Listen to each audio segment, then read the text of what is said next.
आजानुलम्बितभुजो कनकावदात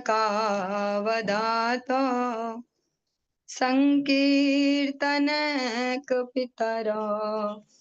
कमलायताक्ष विश्वम्भरो द्विजवरो युगधर्मपालो वन्दे जगत्प्रियकरौ करुणावतारो। हे कृष्ण करुणा सिंधो दीनबंधो जगत्पते गोपेश गोपिका कांत राधा कांत नमोस्तुते। तप्त कांचन गौरांगी राधे वृंदावनेश्वरी वृषभानुसुते देवी प्रणमामि हरिप्रिये। भक्त्या विहीना अपराधलक्षये क्षिप्ताश्च कामादितरङ्गमध्ये कृपामयि त्वां शरणं प्रपन्ना वृन्दे नुमस्ते चरणारविन्दम्।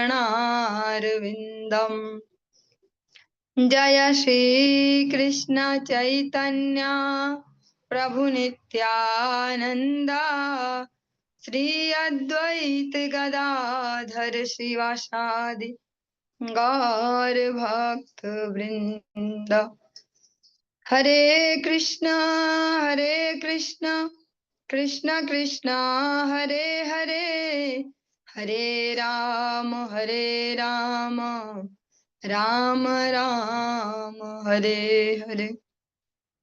सर्वप्रथम भगवान के अभिन्न प्रकाश विग्रह श्री गुरुपाद पद्म पूज्य पात्र दंडी स्वामी अष्टोत्तर सत श्री श्रीमद भक्ति प्रसाद विष्णु गोस्वामी गुरुदेव महाराज के पावन श्री चरण कमलों में असंख्य कोटि दंडवत ज्ञापित करते हुए उनके अहेतु की कृपा प्रार्थना करती हूँ वे अपनी कृपा वर्षण करे जिससे निज कर्ताभिमान भाव को छोड़कर एकमात्र उनकी वाणी के वाहक के रूप में अपना परिचय दे सकूं।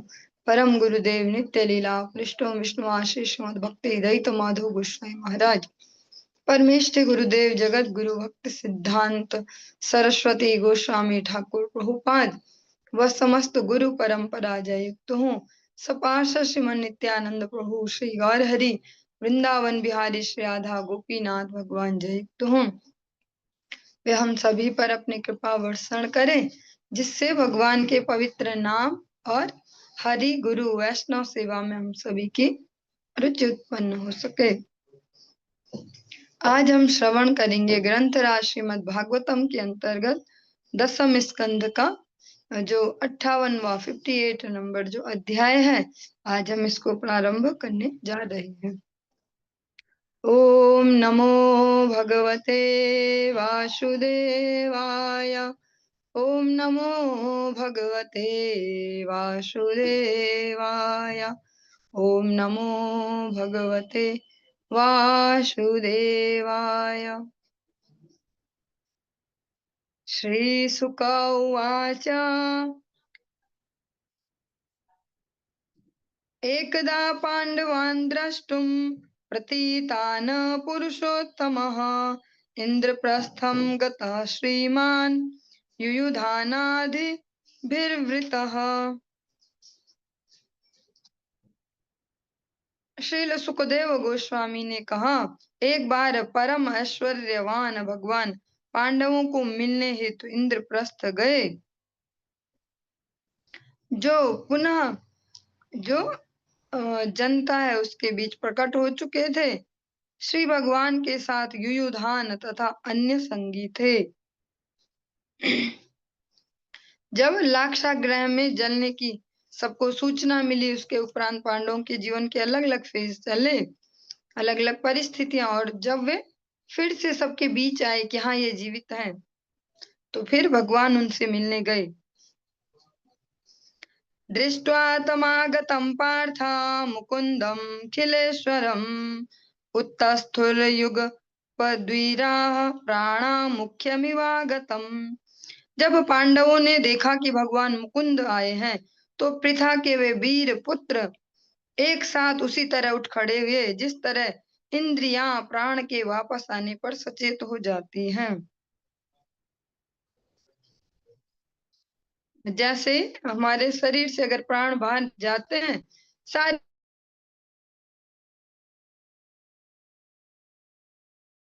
आ जाए तो सब इंद्रियां सजग हो जाएंगी।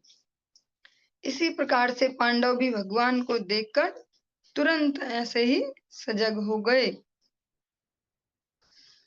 परिष्वज्याच्युतं वीरा असंग अंग संग हतनशः सानुरागस्मितं वक्त्रं वीक्ष्य तस्य मुदं ययुः।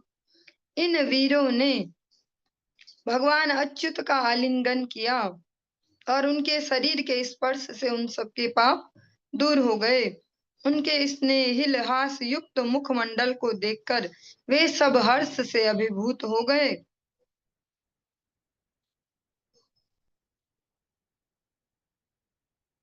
युधिष्ठिरस्य भीमस्य कृत्वा पादाभिवंदनम्। जो अभी हमने श्लोक श्रवण किया कि भगवान के आलिंगन से सभी पाप उनके दूर हो गए। जीव गोस्वामी का रेफरेंस देकर कहा गया कि पांडवों में के पास कभी पाप थे ही नहीं।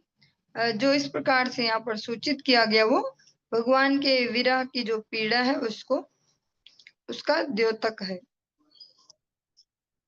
युधिष्ठिरस्य भीमस्य कृत्वा पादाभिवंदनम् फाल्गुनं परिरभ्याथ यमाभ्याम चाभिवंदितः। युधिष्ठिर तथा भीम के चरणों पर सादर नमस्कार करने तथा अर्जुन का प्रगाढ़ आलिंगन करने के पश्चात उन्होंने नकुल तथा सहदेव जुड़वा भाइयों का नमस्कार स्वीकार किया। परमासन आसीनं कृष्णा कृष्णमनन्दिता नवोढा व्रीडिता किंचित छनरत्याभ्यवन्दत। पांडवों की नव विवाहिता पत्नी जो कि दोष रहित थी, धीरे धीरे तथा कुछ कुछ लज्जाते हुए भगवान श्री कृष्ण के पास आई, जो उस समय उच्च आसन पर बैठे थे, और उन्हें प्रणाम किया।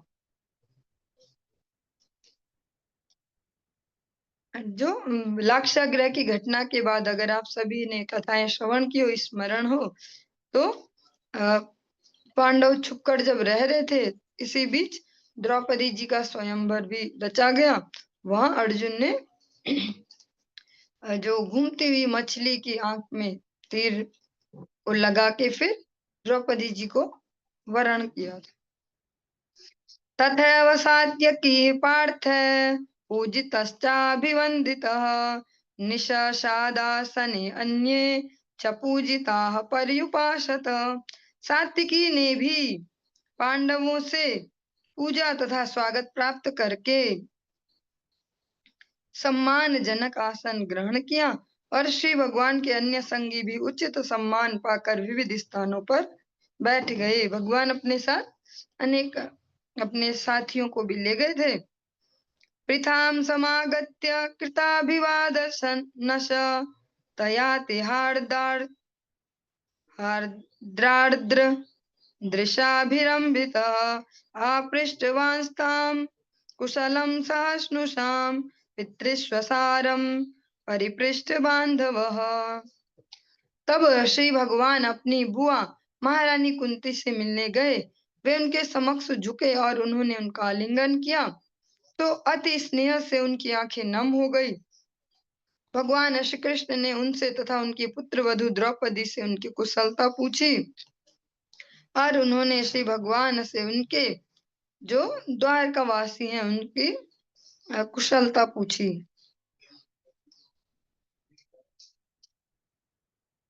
तमाह प्रेम वैक्लव्या रुद्ध कंठाशुलोचना स्मरन्ति तान बहुन क्लेशान क्लेशापायात्मदर्शनम। महारानी कुंती प्रेम से इतनी अभिभूत हो गई कि उनका गला रुंध गया और उनकी आंखें आंसुओं से भर गई। उन्होंने उन तमाम कष्टों का स्मरण किया जिन्हें उन्होंने और उनके पुत्रों ने सहा था। इस तरह उन्होंने श्री भगवान श्री कृष्ण को संबोधित करते हुए कहा, जो अपने भक्तों के समक्ष उनका कष्ट भगाने के लिए प्रकट होते हैं। कुंती जी जब भगवान से मिली तो जिस प्रकार से होता ही हमारा जहां भी सबसे ज्यादा इमोशनल अटैचमेंट होता है, फिर वहां हम अपने दुखों को नहीं छुपाते, वो भी प्रकट करते हैं। आज कुंती जी भी, उनके नैन भर गए, गला रूंध गया और भगवान से कहती हैं, तदैव कुशलम नो अभूत नाथास्ते कृता वयम ज्ञतीन्नः स्मरता श्री कृष्ण भ्राता में प्रेषितस्त्वया। महारानी कुंती ने कहा, हे श्री कृष्ण, हमारी कुशल मंगल तो तभी आश्वस्त हो गई जब आपने अपने संबंधियों का अर्थात हमारा स्मरण किया और मेरे भाई कौन अक्रूर जी को हमारे पास भेजकर हमें अपना संरक्षण प्रदान किया। कुंती जी कहती हैं, आपने हमारा स्मरण किया, उसी से ही हमारी कुशलता कंफर्म हो गई, आश्वस्त हो गए हम। और अक्रूर जी को आपने हमारे पास भेजा हमारी कुशल क्षेम पूछने के लिए। न ते अस्ति स्वपरभ्रान्तिर् विश्वस्यासुहृदात्मनः तथापि स्मरतां सस्वत् क्लेशान् हंसि हृदय स्थितः। आप जो कि ब्रह्मांड के शुभ चिंतक मित्र एवं परमात्मा हैं, उनके लिए अपना तथा पराया का कोई मोह नहीं होता, तो भी सबके हृदयों में निवास करने वाले आप उनके कष्टों को समूल नष्ट कर देते हैं जो निरंतर आपका स्मरण करते हैं। कुंती जी स्पष्ट कहती हैं कि आपके लिए कोई अपना और पराया नहीं है, फिर भी जो आपका आश्रय लेते हैं आप उनके कष्टों को समूल जड़ सहित खत्म कर देते हैं। अगर ऊपर ऊपर से काटा और जड़ वहीं छोड़ दी तो फिर से उत्पन्न होगा। कुंती जी कहती हैं, सबके लिए संभाव रखते हैं आप, लेकिन जो आपको शरणागत होते हैं, आपका स्मरण करते हैं, उनके आप समस्त कष्टों को समूल नष्ट कर देते हैं। इसीलिए भगवान भी बहुत अच्छा सा एक सटीक सी सलाह हम सभी को देते हैं। हर समय तस्मात् सर्वेषु कालेषु मां मनुस्मर्युध्य च। सब समय अपना कोई सा भी युद्ध प्रारंभ करने से तस्मात् सर्वेषु कालेषु मां मनुस्मर्युध्य च, पहले मेरा स्मरण करो फिर अपना युद्ध करो। क्योंकि जैसा कुंती जी भी कहती हैं और शास्त्रों में अलग अलग जगह लक्षित होता है, भगवान का स्मरण करने मात्र से ही हमारी आधे से ज्यादा समस्या वही किनारे हो गई। अब हमें बहुत कम जोर लगाना पड़ेगा। भगवान की कृपा को हम कह सकते हैं एक जागृत रूप में वहां देख सकते हैं, जब भगवान का स्मरण करके फिर कोई कार्य करेंगे। स्मरण अगर इस कलयुग में कहें तो प्रॉपर हरिनाम जब कोई स्मरण कहा जाएगा, क्योंकि स्मरण ऐसे तो हमने एक सेकंड हाथ जोड़ा, हे भगवान दया करो, ऐसा हो गया स्मरण। पर भगवान के नाम को जप करना, जैसे आज के भौतिक जगत में अगर कुछ भी चाहिए तो उसके लिए फिजिकली प्रयास करने ही पड़ते हैं, ऐसे ही भगवान के नाम को भी जब ठीक से करेंगे, हमको अगर भगवान डेली 24 घंटे दे रहे हैं, तुम जो करो इन 24 घंटे का, तो अगर उसका 2 घंटे 40 मिनट दसवांश, जैसा हर संपत्ति के बारे में तन मन धन जो भी है उसका दसवांश भगवत सेवा के लिए ही होता है, समय का भी दसवांश भगवान के लिए ही है। प्रॉपर वो दसवांश देना ही होगा भगवान का, तब जाके हम अपने समय का भी सदुपयोग कर पाएंगे। 2 घंटा 40 मिनट तो देना ही देना होगा, उसमें नाम जप भगवान के सुबह शाम संध्या आरती सब इंक्लूड हो जाती हैं। इस प्रकार से अगर मां मनुस्मर करेंगे तो भगवान अवश्य हमारे रक्षा करेंगे। युधिष्ठिर उवाच किं न आचरितं श्रेयो न वेदाहमधीश्वर योगेश्वराणां दुर्दर्शो यन्नो दृष्टा कुमेधशाम। राजा युधिष्ठिर ने कहा, हे परम नियंता, मैं नहीं जानता कि हम मूर्खों ने कौन से पुण्य कर्म किए हैं कि आपके दर्शन पा रहे हैं, जिसे महान योगी विरले ही कर पाते हैं। युधिष्ठिर महाराज जी दैन्य सूचक वचनों का यहाँ पर प्रयोग करते हैं कि हम तो मूर्ख हैं और हमें नहीं पता कि ऐसा हमने कब क्या कर दिया भैया अच्छा सा जिससे आपके दर्शन मिले, क्योंकि आपके जो ये दर्शन है तो विरले योगी जन ही कर पाते हैं। अनेक अनेक जन्म खपाते हैं फिर भी भगवत दर्शन से वंचित रहते हैं, और हमें इतनी सुलभता से इतनी सरलता से आपके दर्शन प्राप्त हो रहे हैं। इति वैवार्षिकान् मासान् राज्ञासो अभ्यर्थितः सुखम् जनयन् जनयन् नयनानन्दम् इंद्रप्रस्थाकशाम विभु। जब राजा ने भगवान श्री कृष्ण को सबके साथ रहने का अनुरोध किया तो वर्षा ऋतु के महीनों में नगर के निवासियों के नेत्रों को आनंद प्रदान करते हुए श्री भगवान सुखपूर्वक इंद्रप्रस्थ में रहते रहे। अभी जो हम श्रवण कर रहे हैं ये भी वर्षा ऋतु प्रारंभ हो ही रखी है। भगवान इस वर्षा ऋतु में वहां आराम से रहे, सभी को दर्शन देते हुए।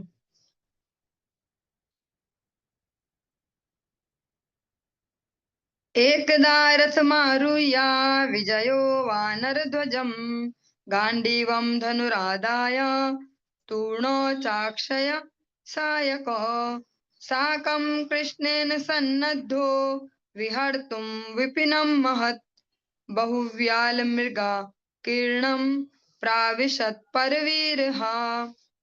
एक बार बलशाली शत्रुओं का हंता अर्जुन अपना कवच पहनकर हनुमान से चिन्हित ध्वजा वाले अपने रथ पर सवार होकर अपना धनुष तथा दो अक्षय तुणीर लेकर भगवान श्री कृष्ण के साथ एक विशाल जंगल में शिकार खेलने गया जो हिंसक पशुओं से भरा था।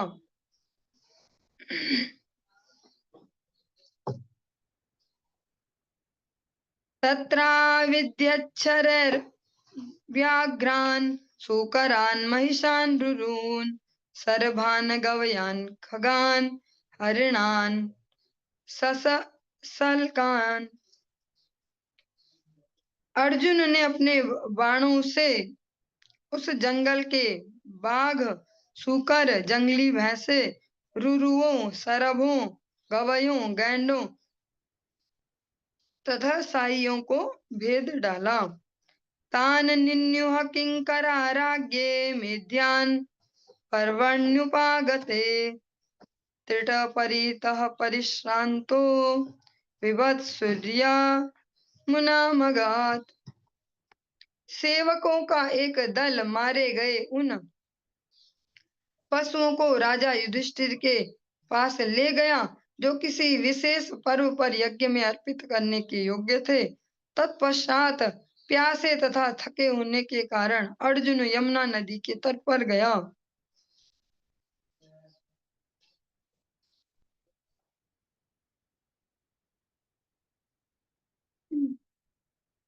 तत्रोपस्पृश्य विशदं पीत्वा वारिमहारथो कृष्णो ददृशतुः कन्यां चरन्तीं चारुदर्शनाम्।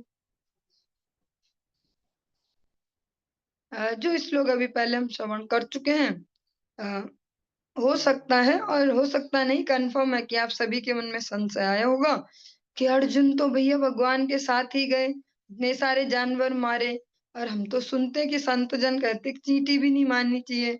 हाँ, अगर गुरुदेव देख ले, एक बार हुआ भी है ऐसा, जब कोरोना काल में श्री नव वृंदावन धाम में श्रीमद् भागवतम पारायण किया गुरुदेव ने, जब लॉकडाउन लगभग लग ही चुका था स्टार्टिंग वाला, तब वहां पर इनमें से कोई माता जिनके पांव से एक कीड़ा मर गया इतने साइज का, तो गुरुदेव कह रहे कि अरे अब माता, अब आपको इसका भंडारा करवाना पड़ेगा, आपसे इतना बड़ा पाप हो गया। तो ऐसे में हम सोच सकते हैं कि भगवान ही अर्जुन के साथ गए, इतने सारे उसने पशु मारे और भगवान मरवा रहे, उनको कुछ नहीं कह रहे।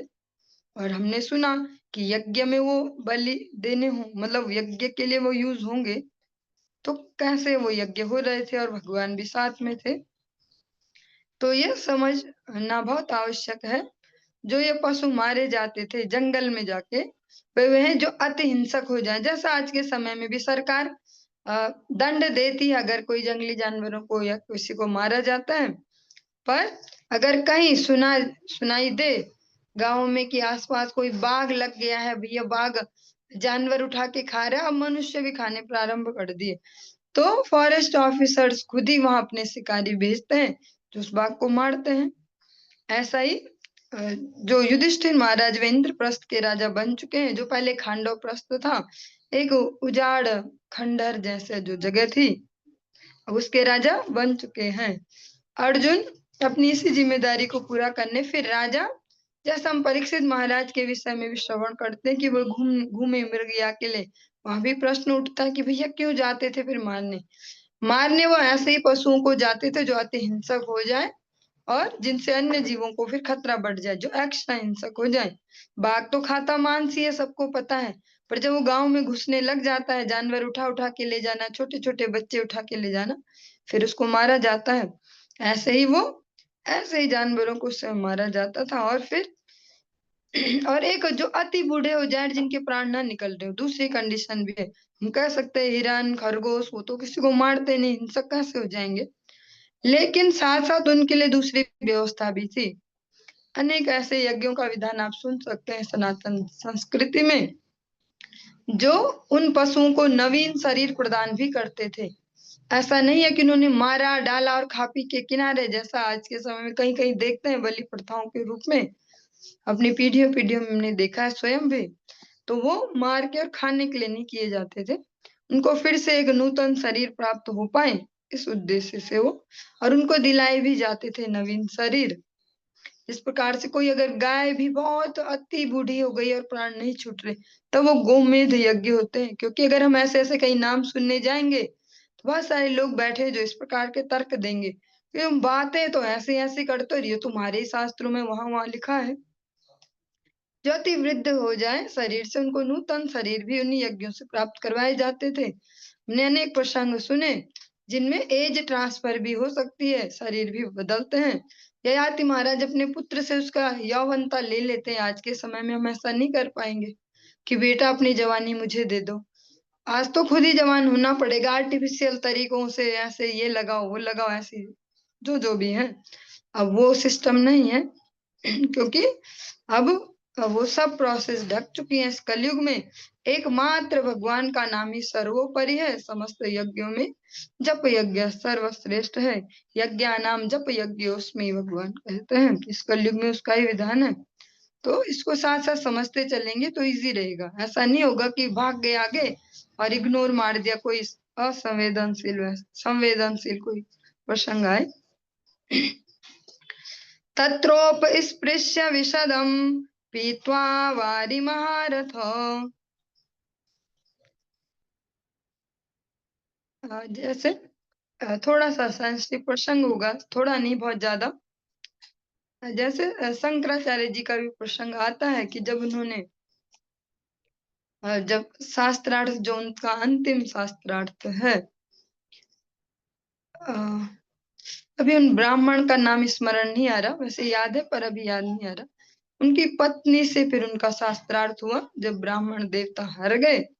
तो उनकी पत्नी ने जो कंडीशन रखी कि काम शास्त्र के ऊपर हम शास्त्रार्थ करें, तो फिर वो तो जानते नहीं है उसको। तो फिर उन्होंने भी ऐसे अपने शरीर को, अपनी चेतना को एक अन्य शरीर में ट्रांसफर करके फिर उस शास्त्र की शिक्षा ली। और फिर मंडन मिश्र उनका नाम है। और फिर उनकी पत्नी से जब शास्त्रार्थ हुआ तो उन्होंने भी इस प्रकार से किया है।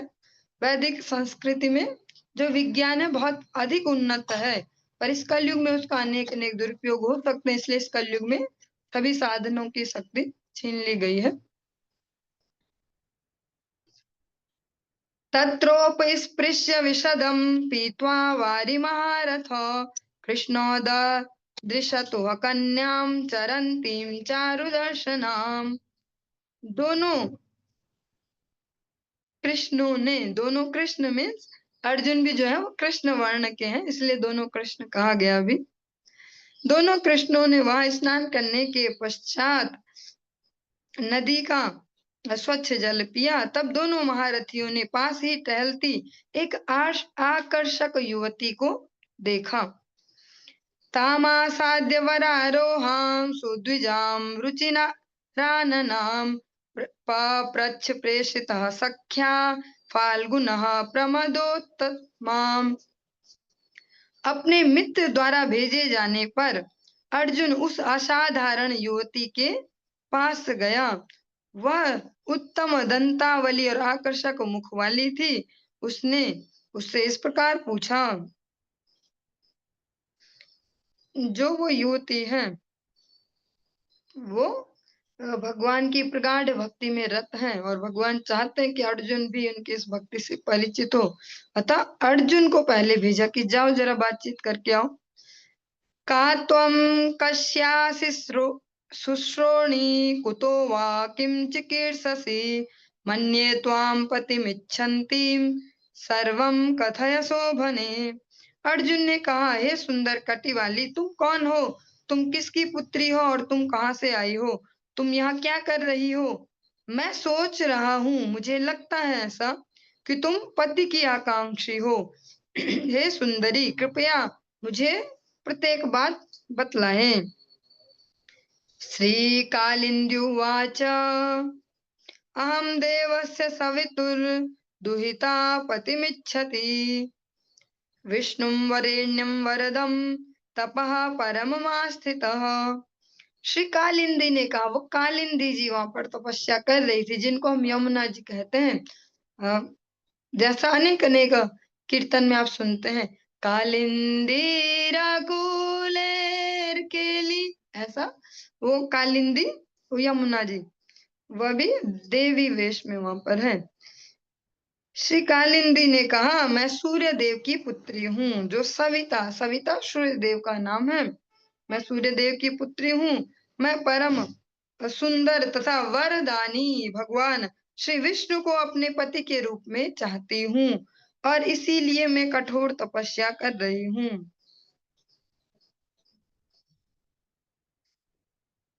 नान्यं पतिं वृणे वीरा तामृते श्रीनिकेतनम् तुष्यतां मेष भगवान मुकुंदो अनाथ संश्रयः।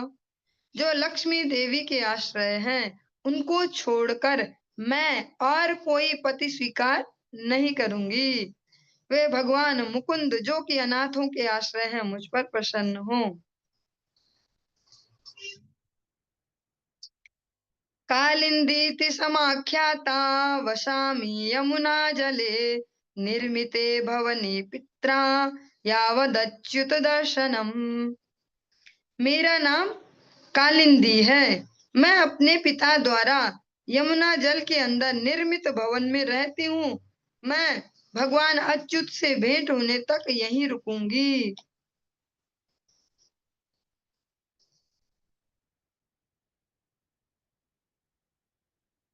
तथा वदद्गुडाकेशो वासुदेवाय सोऽपिताम् रथमारोप्य तद्विद्वान् धर्मराजम उपागमत्। श्रील सुखदेव गोस्वामी ने आगे कहा, अर्जुन ने ये समस्त बातें भगवान वासुदेव से बतलाई, जो पहले से इनसे अवगत थे। तब श्री भगवान ने कालिंदी को अपने रथ पर चढ़ा लिया और राजा युधिष्ठिर के पास वापस चले गए। भगवान तो सब पहले से ही जानते हैं। कई जो अ, कथा प्रसंगों को श्रवण करवाने वाले इस प्रकार से भी इस प्रसंग को कहते हैं कि अर्जुन को लगा कि भैया मैं जाके ट्राई करूं, ऐसा मन में सोचा होगा जैसा कि इस युवती से अपने विवाह के लिए। तो भगवान तो जानते ही हैं कि वो कौन है और क्यों तपस्या कर रही है, क्यों वहां पर है। तो इसीलिए जानबूझ के अर्जुन को ही भेजते कि जा तो पता करके तो आ, ऐसे। तो फिर कालिंदी जी के संकल्प को जान गए। भगवान उन्हें अपने साथ रथ पर आरूढ़ करके युधिष्ठिर महाराज के पास चल पड़े। यदैव कृष्ण संदिष्टः पार्थानां परमाद्भुतं कारयामास नगरं विचित्रं विश्वकर्मणा। सुखदेव गोस्वामी जी एक पुरानी घटना को यहाँ पर याद करवा रहे हैं।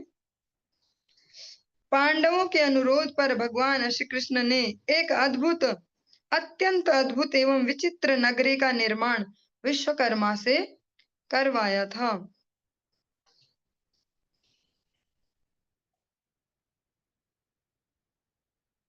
भगवान तत्र निवसन स्वानाम प्रिय चिकीर्षया अग्नये खांडवम दातुम अर्जुनस्यास सारथी। श्री भगवान अपने भक्तों को प्रसन्न करने हेतु उस नगरी में कुछ समय उन्होंने व्यतीत किया। एक अवसर पर श्री भगवान ने अग्नि को दान के रूप में खांडव वन देना चाहा, अतः वे अर्जुन के सारथी बने। तो अग्निस्तुष्टो धनु धनुरदाधयान श्वेतान रथम नृपा अर्जुनायाक्षयो तूर्णो वर्म चाभेद्यमस्त्रिभिः। हे राजन, अग्नि से प्रसन्न होकर अर्जुन को एक अग्निदेव ने प्रसन्न होकर अर्जुन को एक धनुष, श्वेत घोड़ों की एक जोड़ी, एक रथ, कभी खाली न होने वाले दो तुणीर में तरकस जिनमें तीर रखे जाते हैं, तथा एक कवच दिया जिसे कोई योद्धा हथियारों से भेद नहीं सकता था। ये घटना, इसको कहा गया पुरानी घटना, और ये है इंद्रप्रस्थ जो नया राज्य है उसके बनने से पहले का, जब खांडव वन जला नहीं था उससे पहले का। मयश्चमोचितो वह्ने सभाम सख्य उपाहरत यस्मिन् दुर्योधनस्यासि जलस्थल दृश्य भ्रमः। जब मय दानव अपने मित्र अर्जुन द्वारा अग्नि से बचा लिया गया तो उसने उन्हें एक सभा भवन भेंट किया जिसमें आगे चलकर दुर्योधन को जल के स्थान पर ठोस फर्श का भ्रम होता था। जो हम श्रवण करते हैं कि ऐसा भी एक महल था जिसमें कहीं जल जैसा दिखता है वो स्थल है और जो भूमि दिखती है वो जल है। वो मय दानव ने अर्जुन को भेंट किया था, क्योंकि जब खांडव वन जल रहा था तो मय दानव की वहां से अर्जुन ने रक्षा की। आप सभी जब ब्रज 84 कोष में जाते हैं तो वहां भी एक जगह ऐसा एक अभी पुरानी इमारत ऐसी है जिसको लोकल जो ब्रजवासी कहते हैं कि भूतों ने बनाया रात रात में, ऐसा वो मय दानव ने बना कर दिया था। एक ही रात, मतलब एक ही रात्रि में, मीन्स पब्लिक को सुबह ही दिखा हुआ अचानक से कितना बड़ा महल कहाँ से आ गया, ऐसा एक सभा भवन वो मय दानव ने बना कर दिया। सा तेन समनुज्ञातः सुहृदिभिश्चानुमोदितः आययो द्वारकां भूयः सात्विकी प्रमुखैर्वृतः। तब अर्जुन तथा अन्य शुभ चिंतक संबंधियों एवं मित्रों से विदा लेकर भगवान श्री कृष्ण सात्विकी तथा अपने अन्य परिचितों सहित द्वारका लौट गए। अथोपये में कालिंदी पुण्यत्र वृक्ष ऊर्जिते वितन्वन् परमानंदम स्वानाम परम मंगलः। तब परम ऐश्वर्यशाली श्री भगवान ने कालिंदी के साथ उस दिन विवाह कर लिया जिस दिन ऋतु, चंद्र, लग्न एवं सूर्य तथा अन्य ग्रहों की स्थिति इत्यादि सभी शुभ थे, सभी अनुकूल थे। इस तरह उन्होंने अपने भक्तों को परम आनंद प्रदान किया। अभी तक हमने श्रवण किए थे भगवान के 3 विवाह, रुक्मणी जी और जाम्बवती और सत्यभामा जी से। चतुर्थ विवाह कालिंदी जी से इस प्रकार से संपन्न हुआ। विंध्यानुविंध्या वावंत्यो दुर्योधन वशानुगो स्वयंवरे स्वभगनीम कृष्णे सक्ताम न्यासे दताम।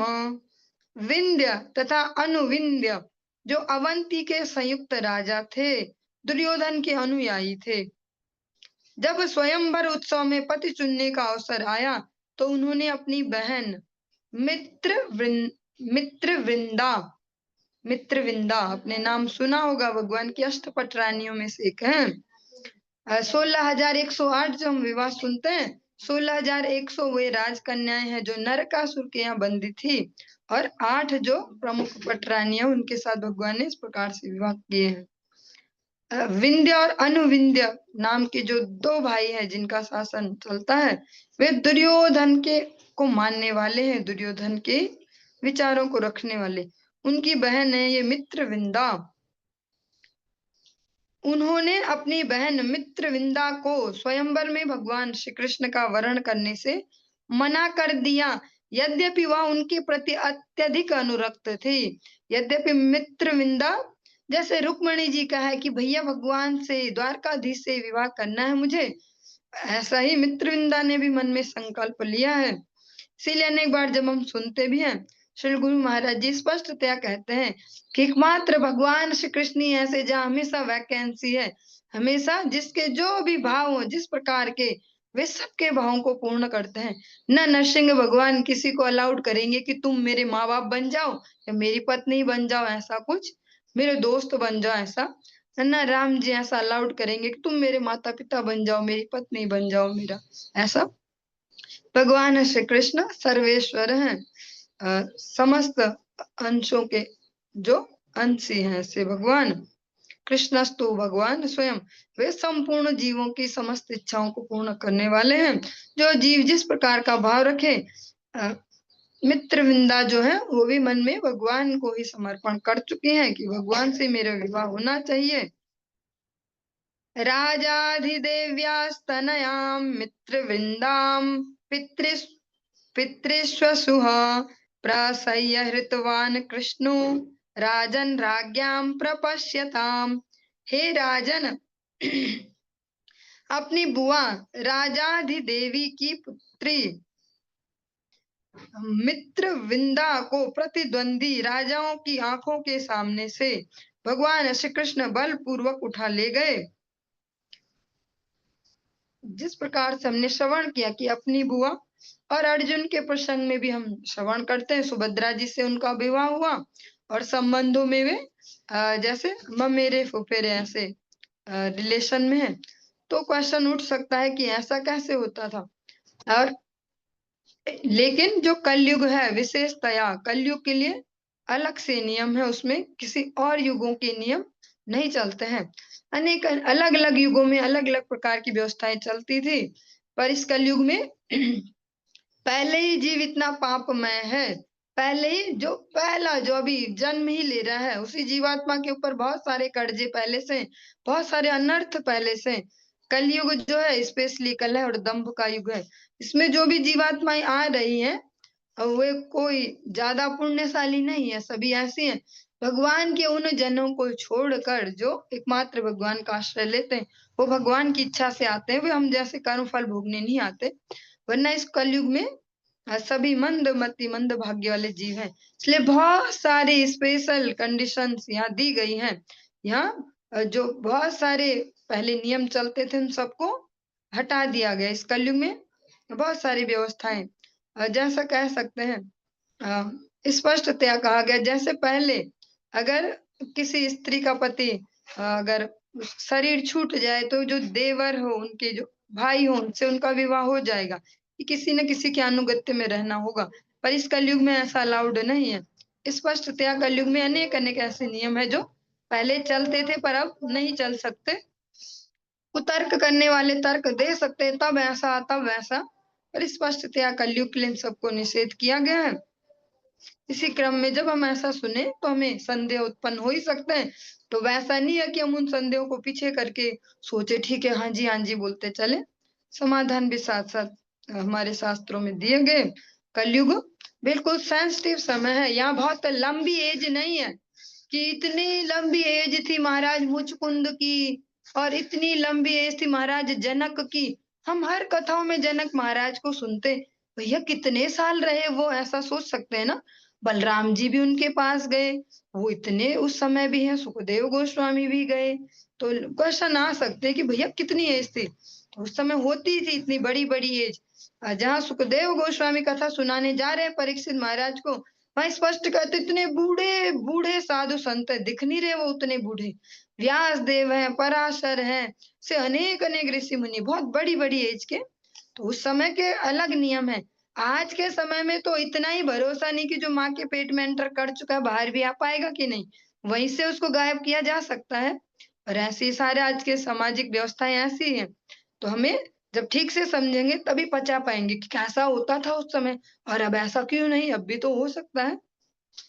तो आज के समय में तो जीव का कोई भरोसा ही नहीं है, एज का भी और बुद्धि का भी। तो इस समय अलग से नियम है सेंसिटिव कि बस इतना इतना और संतुलित एक जीवन जिए एक व्यवस्था के अंतर्गत, और जो जीवन के लक्ष्य उन्हें प्राप्त करें। इसीलिए इतना ज्यादा प्रचार प्रसार भगवत भक्ति का इस युग में। अन्य युगों में ऐसा नहीं होता था कि एक ही मोहल्ले में दो दो भागवत कथाएं चल रही हो, वहां भी पब्लिक बैठी है वहां भी बैठी है। तब तो वर्षों में जाके कहीं होता था जो हम सुनते हैं। 88,000 ऋषि मुनि बैठे हैं आज। आज हमें अब कुछ ऐसा सुनाई दो जिससे मंगल हो, तब सुनते हैं भागवत। अब जैसा तो नहीं है कि एक ही दिन में अगर हम मोटा मोटा भी कैलकुलेट करें तो कम से कम 20-30 हजार, अतिशयोक्ति अलंकार नहीं यूज किया गया, 20-30 हजार भागवत कथाएं पूरे विश्व भर में, विश्व भर कह रही हूँ ताकि आपको अजीब सा न लगे। वैसे तो भारतवर्ष में इतनी चलती होंगी एक एक दिन में भी।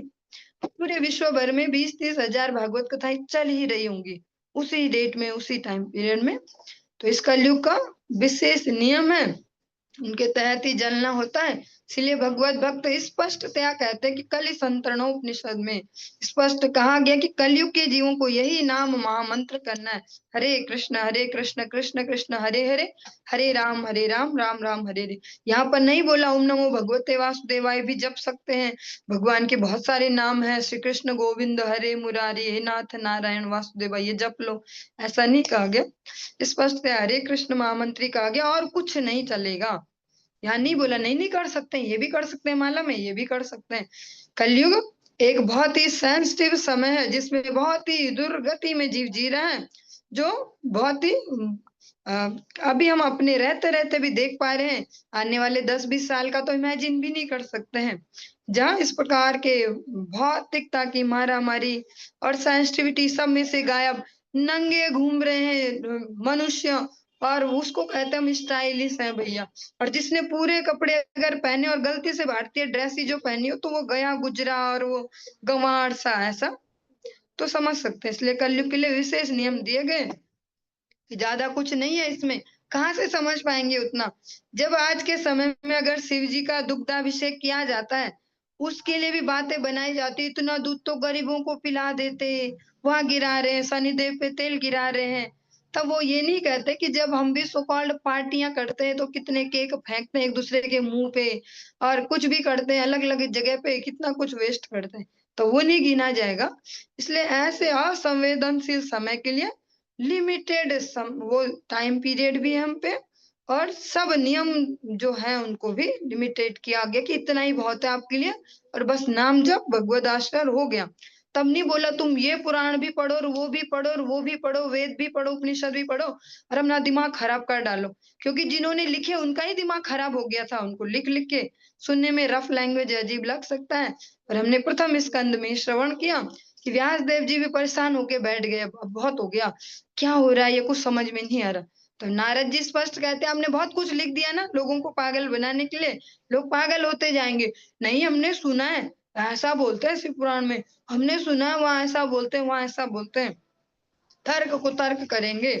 आपने भगवत भक्ति कहीं नहीं बताई, अभी स्पष्ट थे आप, स्पष्ट थे आपने भगवत भक्ति का कहीं निरूपण नहीं किया, भगवान के नाम का भगवान के रूप का माधुर्य का कहीं गुणानुवाद नहीं किया, इसलिए परेशान तो रहोगे ही।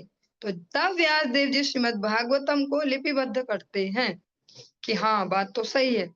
तो ये बहुत सूक्ष्म विचार है, इनको हम उतना ही ग्रहण कर पाएंगे जितना सेवा में रुचि होगी, जितना सेवा में घिसते जाएंगे उतने हमारे दिमाग के लॉक खुलते जाएंगे, चीजें समझ पाएंगे।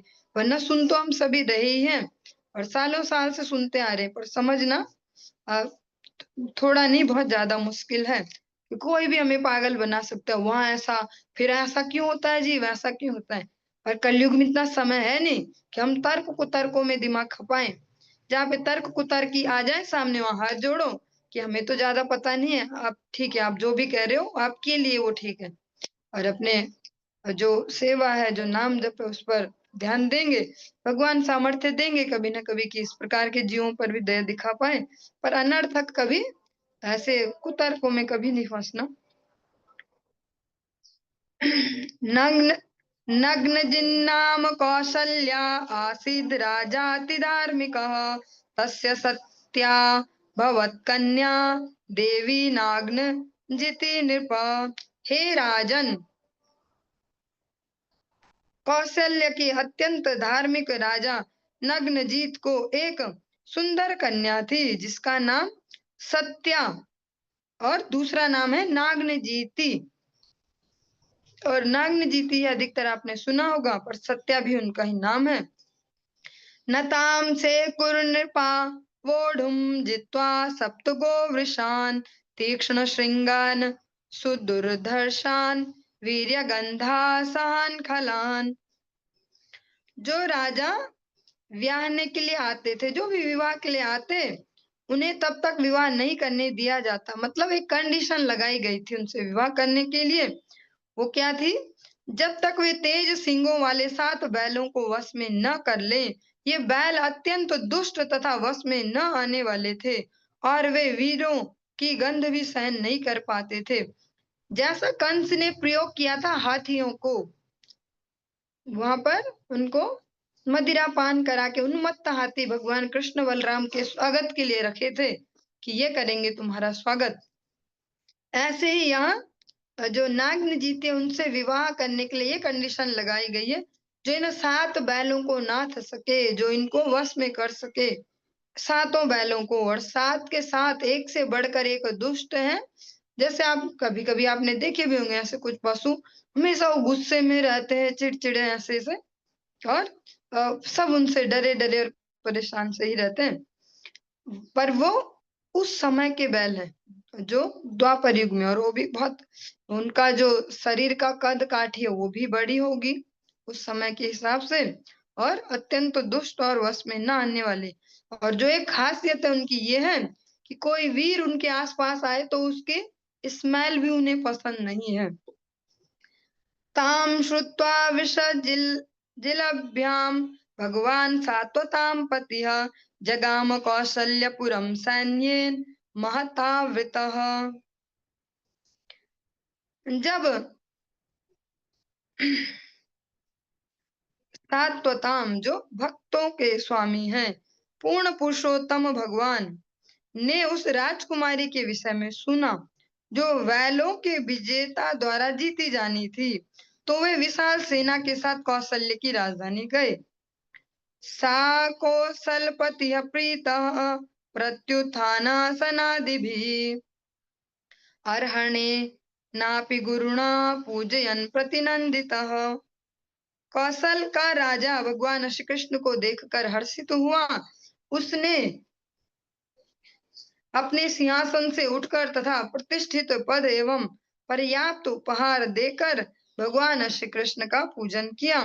भगवान श्री कृष्ण ने भी राजा का आदर पूर्वक अभिवादन किया।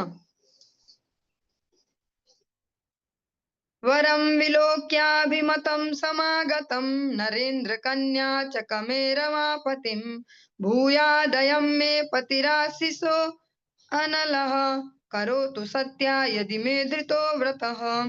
जब राजा की पुत्री ने देखा कि वह सर्वाधिक उपयुक्त जो वर है वो आया है, तो उसने तुरंत ही रमापति भगवान श्री कृष्ण को प्राप्त करने की कामना की।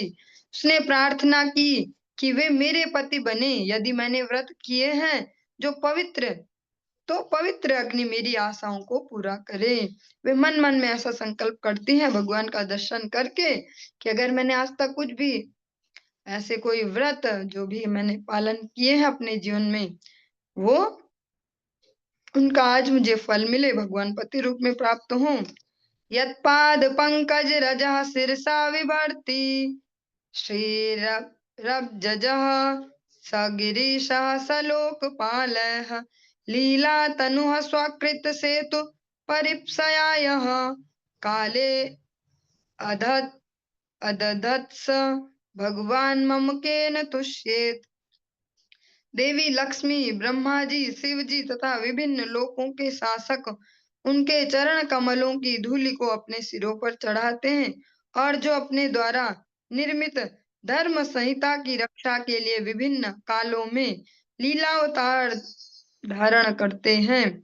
भला वे पूर्ण पुरुषोत्तम भगवान मुझ पर कैसे प्रसन्न हो सकेंगे। ऐसा वो नाग जीती विचार करती हैं कि भगवान तो सर्वेश्वर हैं, वे भला मुझ साधारण कन्या के प्रति कैसे प्रसन्न हों। अर्चितं पुनरित्याह नारायण जगत्पते आत्मानंदेन पूर्णस्य करवाणी किमल्पकः। सर्वप्रथम राजा नग्नजित ने श्री भगवान की समुचित पूजा की और तब उन्हें संबोधित किया। हे नारायण, हे ब्रह्मांड के स्वामी, आप अपने आध्यात्मिक आनंद में पूर्ण रहते हैं, अतः यह तुच्छ मनुष्य आपके लिए क्या कर सकता है। भगवान के रहते रहते भी अनेक ऐसे मनुष्य हैं जो भगवान की भगवत्ता को स्वीकार करते हैं, और उसी समय जरासंध, शिशुपाल, दंतवक्र ऐसे ऐसे मूढ़ भी राजा थे जो भगवान को एक तुच्छ ग्वाला ही समझते थे। उसी प्रकार ही जानते थे उनको कि ये तो कहीं के गंवार से आगे गाय चराने वाले और आज बड़े बने हैं राजा। ऐसा वे हमेशा यही सोचते रह गए भगवान के लिए। चलिए इससे आगे का प्रसंग हम कल की कक्षा में श्रवण करेंगे। हरे कृष्ण।